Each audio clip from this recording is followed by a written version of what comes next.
Does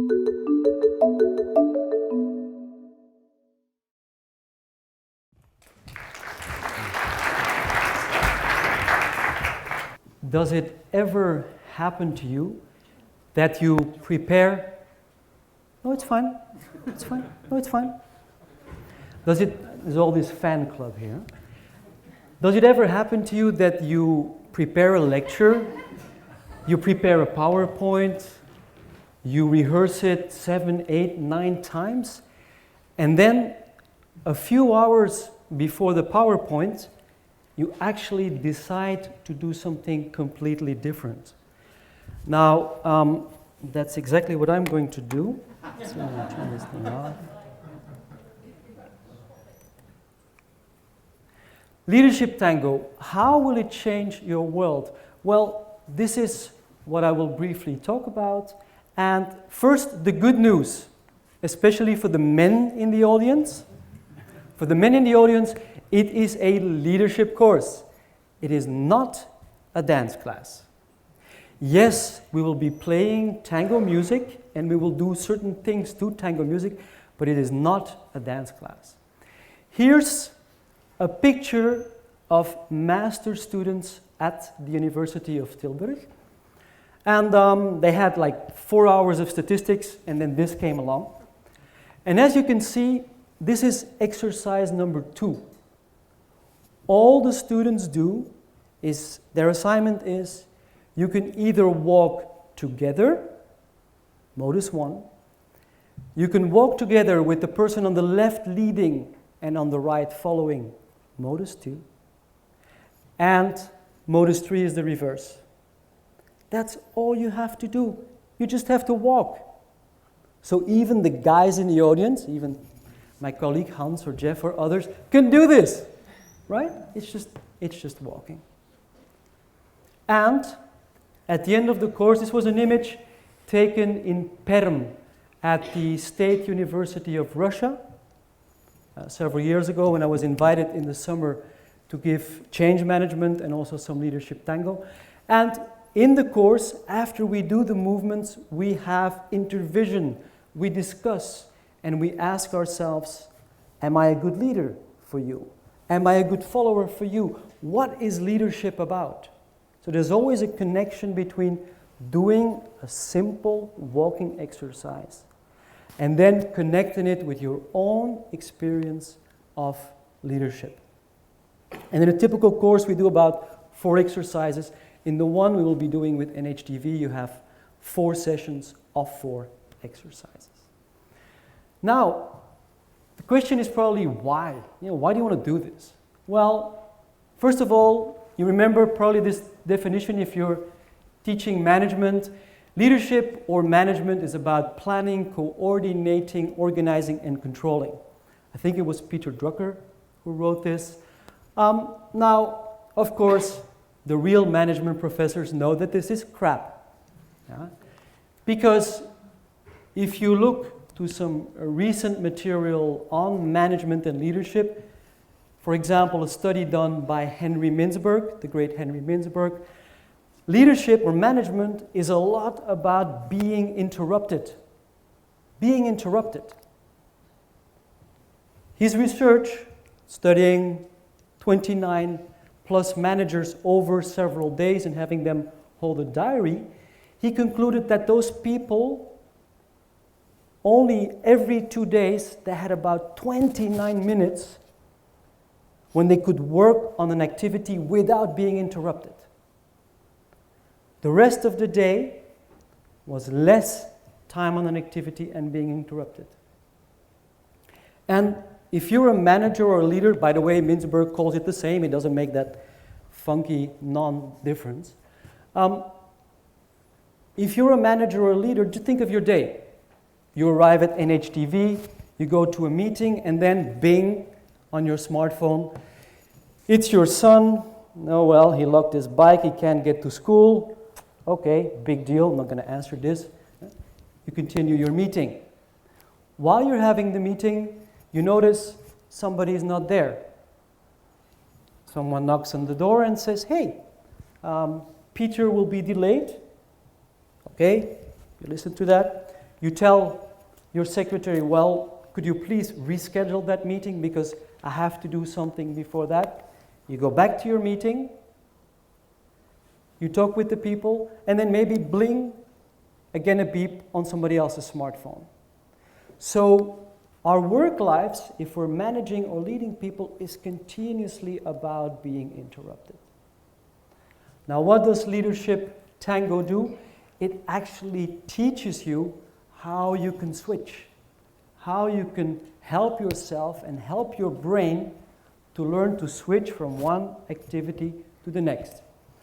Now, I know it's not fully 100% correct research, but some researchers claim that women are actually already quite good at this. It's us guys who have to start learning this ability more. Another reason why LeadershipTango.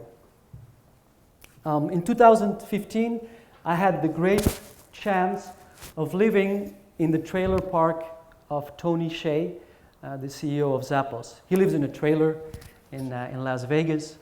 And he had invited me over for two reasons. One was because I want to do something with change management, and I picked up that something was happening at Zappos. And the other reason is that the man I've been teaching about for the last 21 years, Ricardo Semler from Semco, was also going to be there, and he asked me, one, do you want to have dinner with us? Two, do you want to live in a trailer next to Ricardo Semler for 4 days? Now, it was hard not to say yes to that offer.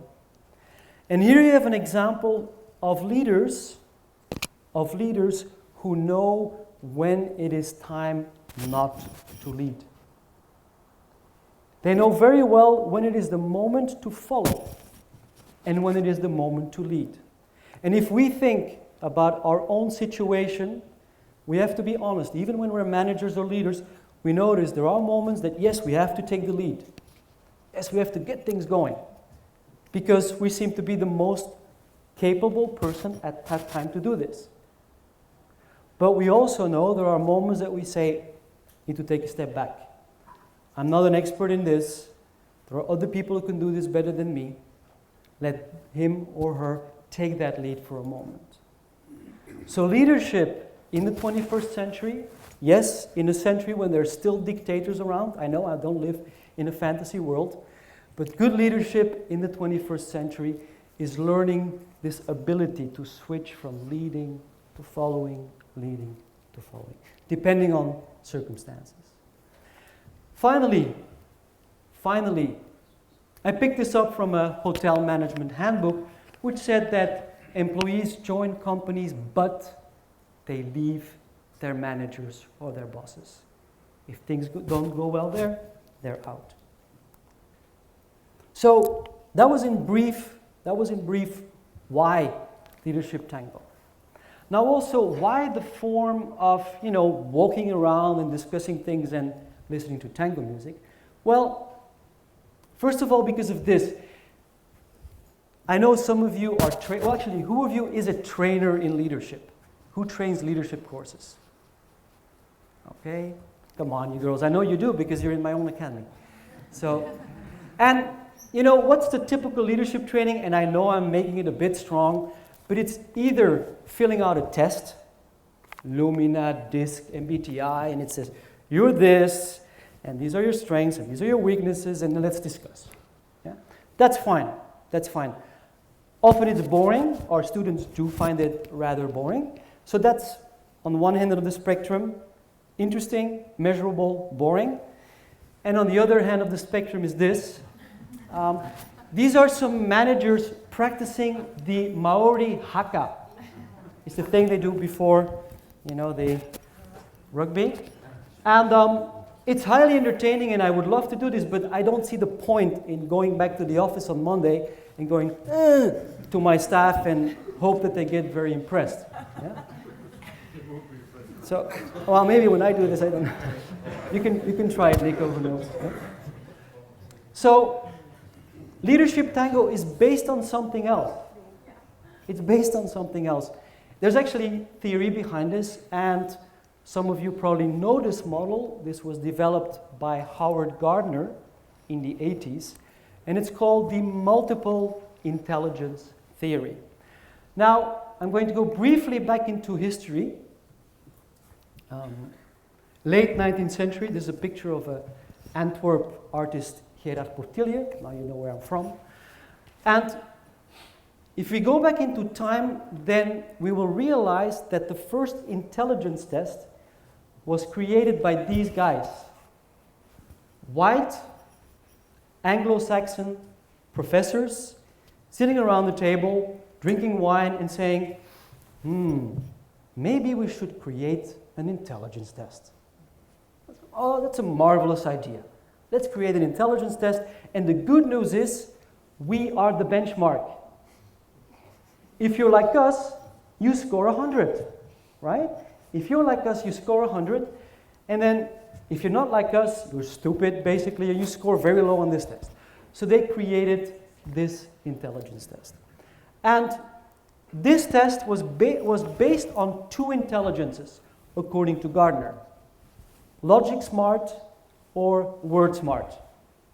So if you can think well, and if you can express yourself well, then you score high on this test. Now there's a big problem with this test, because with this test, only people like me who have a PhD are considered intelligent, and some of you who don't are considered stupid. And that's not true. At least I don't think it's true. Still in the world, classical cognitive intelligence is considered the most important. I mean, we're not there yet. But multiple intelligence theory says that we should actually respect all these intelligences from people. And that in order to be a truly intelligent person, you have to be well-rounded.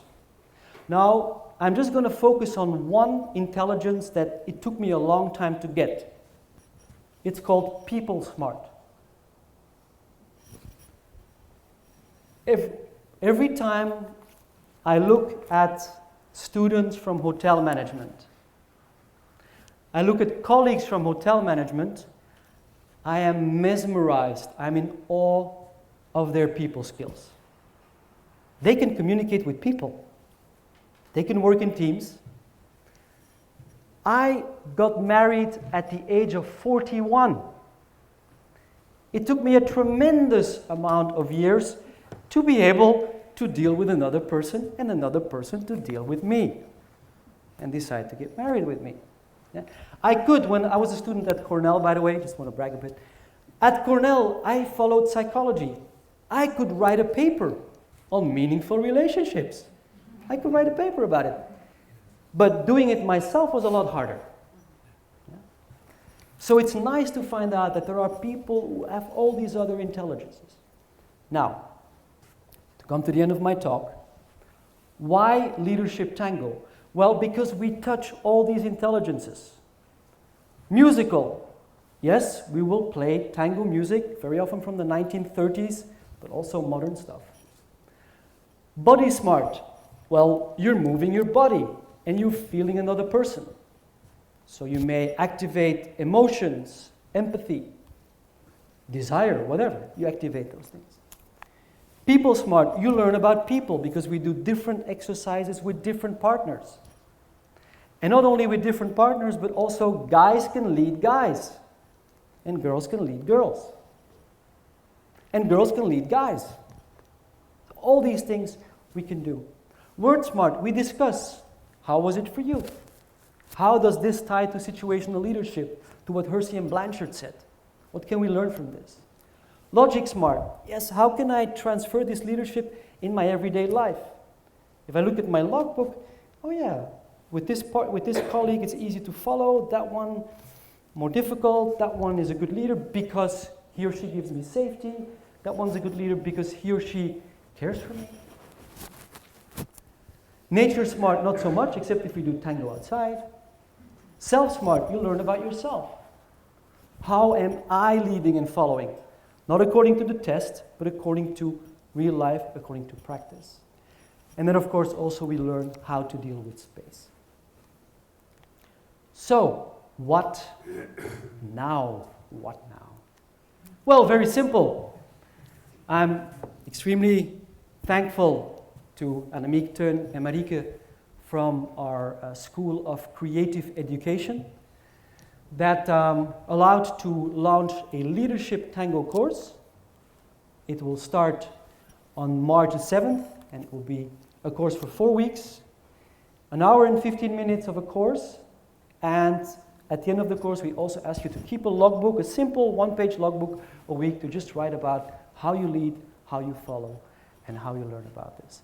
And for those of you who can't wait, and I know it's like everybody's ready to go to the door, at 4:30 in room 1.102, there'll actually be a 1-hour workshop. And don't worry, the bar will still be open until 6:30, so you still have time to go for a drink afterwards.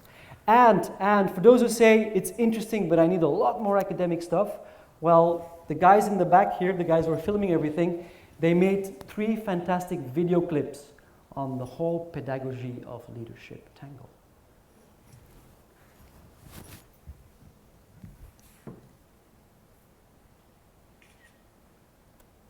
You should never say it's finished as a good speaker.